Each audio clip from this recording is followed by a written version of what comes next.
తెలంగాణ రాజకీయాల్లో ఊహించిన పరిణామం ఈ రోజు నిజమైంది. బీఆర్ఎస్ పార్టీ మాజీ సీఎం కేసీఆర్ కూతురు ఎమ్మెల్సీ కల్వకుంట్ల కవితను పార్టీ నుండి సస్పెండ్ చేసింది. ఇటీవల ఆమె కాళేశ్వరం అవినీతి విషయంపై హరీష్ రావు, సంతోష్ సహా పలువురి పేర్లు ప్రస్తావిస్తూ పార్టీకి వ్యతిరేకంగా మాట్లాడినందుకే ఈ నిర్ణయం తీసుకున్నారు. పార్టీ సస్పెన్షన్ ప్రకటించిన కొన్ని గంటల్లోనే బీఆర్ఎస్ కార్యాలయాల్లో కవిత పోస్టర్లు, బ్యానర్లు తొలగించారు. స్థానిక నాయకులు, కార్యకర్తలు కవిత ఇమేజ్ తొలగించాలనే ఉద్దేశంతో ఇలా చేశారు. కొన్ని ప్రాంతాల్లో అయితే కవితకు వ్యతిరేకంగా నిరసనలు కూడా జరిగాయి.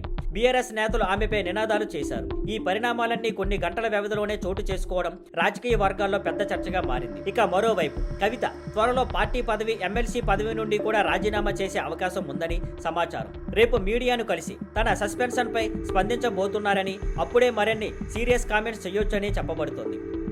Thank you for watching. Please like, share and subscribe.